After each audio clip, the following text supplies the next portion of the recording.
Morning everybody, I'm Kerry Anstar from Tynewydd Primary School, and my chosen task was the ALN reform, as that's obviously my responsibility as a LENCO in Tynewydd Primary School. As I'm sure you're all aware, the ALN reform is quite a big priority and part of the school development plan in all schools, but I've looked at part of that as my leadership task in moving staff forward and developing a more strategic approach to upskill teachers to be able to support and review their practice to ensure that every child in school with ALN gets the personalised support that they need. So I focused on looking at supporting staff and training and upskilling them. So the objective was to update all staff on the ALN transformation, and then looking specifically at developing the use of the Barriers to Learning toolkit to support identified pupils to advance learning. So in January last year, I held a twilight session with training for staff to look at the ALN reform, where we were in the implementation timeline, and looking at the responsibility of all staff, and that together as a team, that the importance really of ensuring consistency and securing the best outcomes for learners. Looking at the changes where the priority and the difference, I suppose, is, for classroom teachers to take more responsibilities of supporting their learning. And obviously we wanted that to be done in a progressive approach to look at refining teaching, influencing learners and advancing learning. So implementing change within the school, leading and supporting staff to take ownership of organising, reviewing strategies within their class was a new way of working for us, or a development for staff that took time to implement and is still ongoing. And that process is continually being updated and evaluated through school. So my action plan was to ensure that staff were up to date with the ALN transformation. That was undertaken in twilight sessions, sessions within staff meeting minutes, or staff meeting or inset training, or within foundation phase or progression step meetings. We looked at reviewing processes and procedures for identifying ALN within the school, and then looked at refining teaching to advance learning for all pupils. This linked to School Development Plan Priority 1 for us last year, looking at, again, the transformation with ALN and how we can support our learners to move forward and make progress. So I chose the Barriers to Learning toolkit, so this was part of our training. A new system for lots of staff. Previously, in paper form, some staff had worked and completed this toolkit with myself for identified pupils, but obviously with the changes with ALN and the transformation, moving forward to upskill all the staff to be able to look at identifying and supporting their learners. So this was presented to staff and modelled on how to complete this for identified pupils within their class. And then obviously they were encouraged to use this tool as a document to document any concerns for pupils within their class and to help them plan their way forward for that pupil. An excellent tool to access relevant resources, and then obviously with the aim that would impact on provision for those children in the classes, and then obviously with the long-term goal that will impact on standards within the school. So we looked at staff development and professional learning. Part of our twilight sessions and our inset was taken up on barriers to learning. and the reviewing process in supporting staff. Timescale and allocation of time for me as a Lenco is quite a busy time, and for staff to become more equipped with using resources and accessing support for identified learners was my key goal for them to be more confident in where they can go to use resources and to track progress with the children. To build capacity and empower colleagues to feel confident to put strategies in place. In the past, where strategies have been put forward for children, not all staff have always felt confident in putting that in place in their classroom, or have concern on how to document that. So I've looked at a questionnaire was sent out to staff on whether they did attend the training and whether they've used the strategies. Some of the members of staff from that review, some of the members of staff have identified that even though they did use this toolkit to begin with, then they haven't necessarily put things in place. Maybe last year they did the training, but they didn't have identified pupils that needed those strategies. So on discussion, that this has been encouraged to use now this academic year if they've got any queries or concerns to support pupils. And then looking at how those strategies have been documented. So in Tynewydd, we use Educate for targeted pupils or pupils with IDPs to track their targets and their one-page profiles. But for some children or for some staff, they've used this toolkit to look at identifying children that are not on the ALN register, but are still using those strategies to support those children or those pupils, in which case that's either been recorded on their one-page profile or within their class folders, which is used for documenting concerns and sharing that with myself as a Lenco, and obviously for transition. It was identified that staff still require additional training for barriers to learning toolkit. In normal circumstances, I think staff regularly come to me as a Lenco for support or for strategies, and my aim is to obviously to upskill them to become more confident in making those decisions and tracking the children's progress and strategies that they've chosen to support that pupil within their class, and then obviously that's shared with pupils and other staff. So strategies to support the pupils obviously provide solutions and resources to support colleagues to plan, do, assess and review. So we've looked at different profiles. Sometimes staff have trialled suggested activities or solutions that the Barriers to Learning Toolkit has come up with, and they haven't been successful for that pupil. So we've reverted back, we've completed this again, or they've completed it again, and looked at scoring it in a different system to give alternative solutions to try, which sometimes, looking at the toolkit from a more extreme perspective, has offered alternative solutions which have then been successful for that child. Looking at impact for pupils, obviously the information that... 1 minute, okay? Okay, thank you.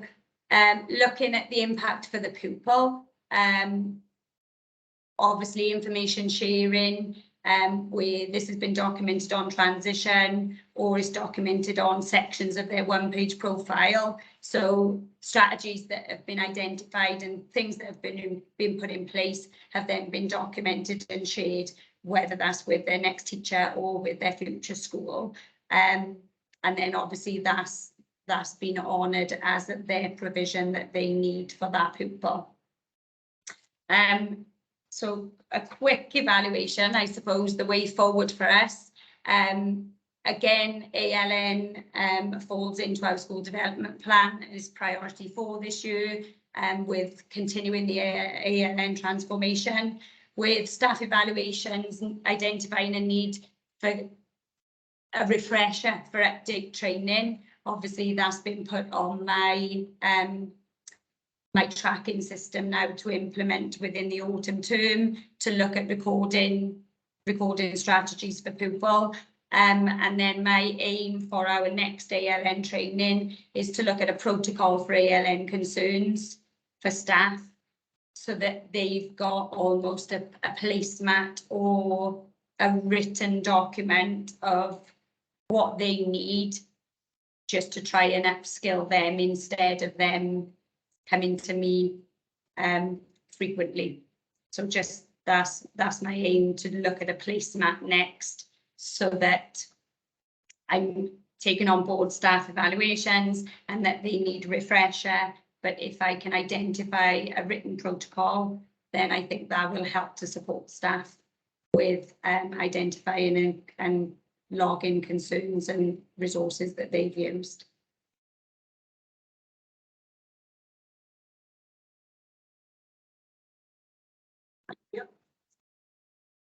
Thanks very much, Karen, for that. Really sort of informative presentation there about ALN and how you've developed it in the school. I'll come to Fran first for any feedback, then I'll go to Christine and then Alison. So Fran, any reflections or questions you want to ask Karen? Thank you, Dan. Carrie-Anne, thank you so much for starting us off. Although this is the panic then, thinking, oh, I've taken mine a different direction. Good. and I did it so that I'm done. So if everybody else. Not at all, Carrie-Anne. It was lovely to listen to, and it's really made me think about ALN and how we can move that forward. And it's definitely not one of my expertise. I was thinking about yourself as a leader, because obviously undertaking the leadership programme. What leadership skills do you feel you have developed through undertaking the course? So from the course, I think following each of the modules, I think looking at the differences between managing and leading, is that's been a key thing in my head, I suppose, because I think it's quite easy, or easier, I suppose, where I've been a Lenco for quite a long time, even though the changes are different now this year. And I realise now from our training how much time I probably spend on supporting staff instead of upskilling them. So that's been my tried to be my focus this year, in providing staff with the things that they need, but giving them the ownership of doing that, and then obviously still being there. But when my job is very time reliant, and then I think I can spend a lot of time. So I'm trying to be more productive in providing things for them electronically, or, to be honest, that's what I've done this year, is used it, provided resources and things electronically, but that hasn't always worked. So I've still had staff then reverting back to me to come and ask, which is fine, because that's my, I am there to help and support them, but I'm trying to upskill. So for me to be a better leader in providing, but giving them the ownership to do things.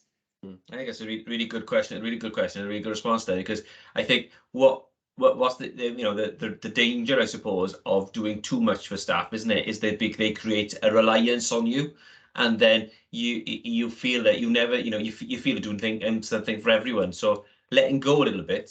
I think you said in at the end of the presentation, empowering staff, and that's sometimes we think of leadership as what I call heroic leadership, right? As in, I'll take all the responsibility And I think I was a bit like this at school. Like, I'm the deputy here, so I'm going to be Superman and I'm going to do everything. Do you know what I mean? And long term, you can't work like that because it's unsustainable. And you've got to let go, and you've got to trust others to do it. It's difficult if you always, because we want to help other people, but we've got to let them make mistakes themselves. Something.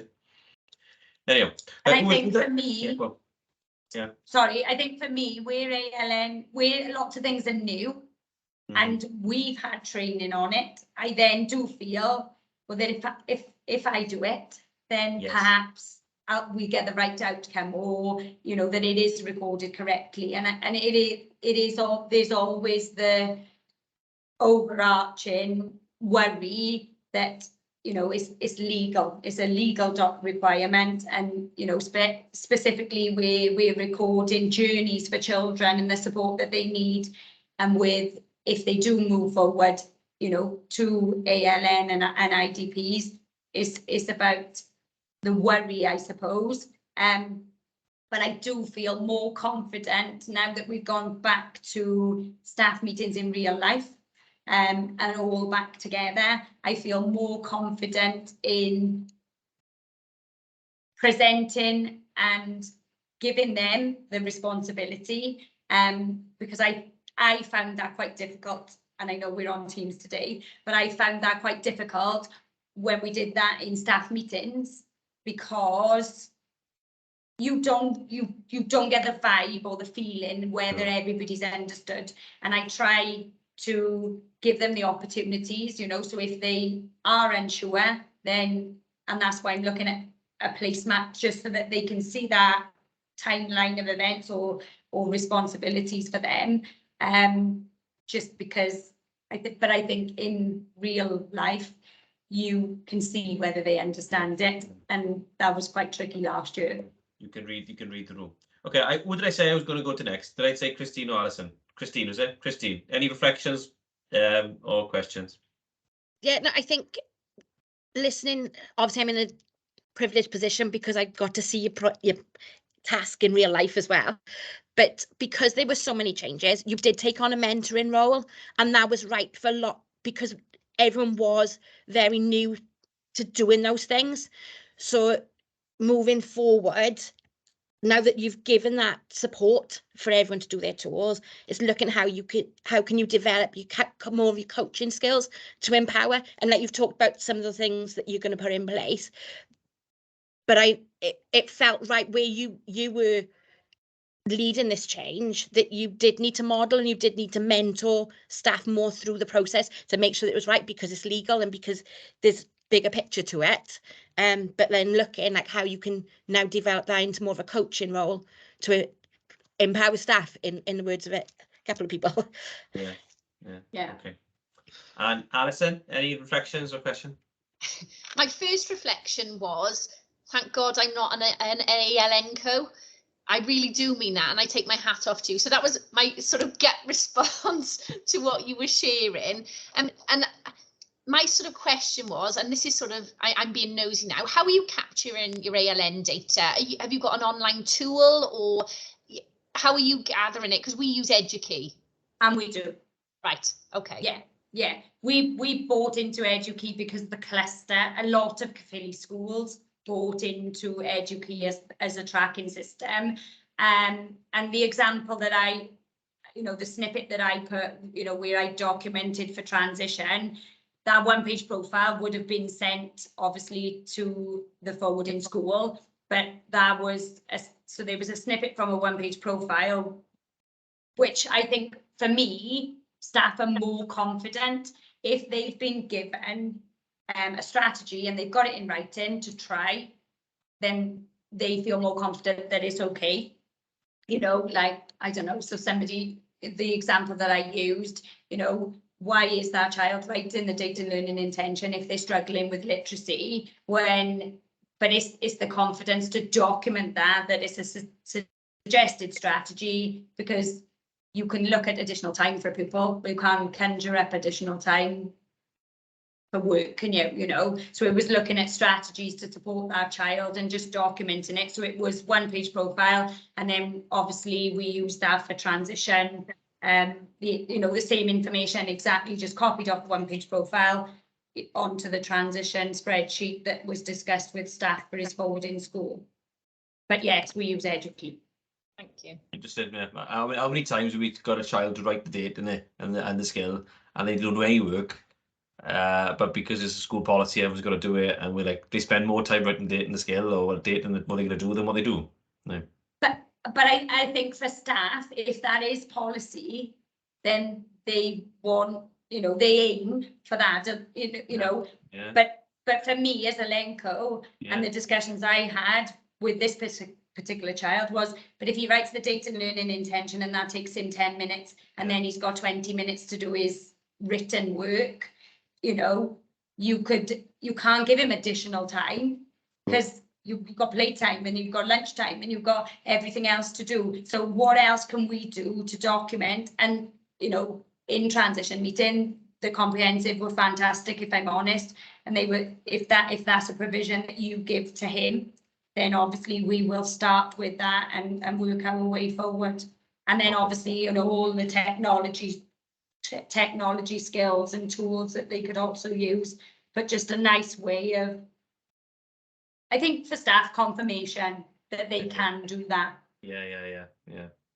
Okay, we'll move on to Fran now, because I know time, if we spend so much, it's like parenting, and if we spend too much in the first, when you get to the last one, you're behind.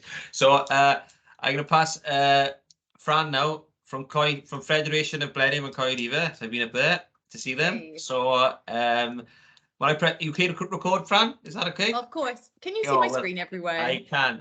You're Fantastic. you're all getting a gold star because you managed to do that. Some people leave the Oh. meeting.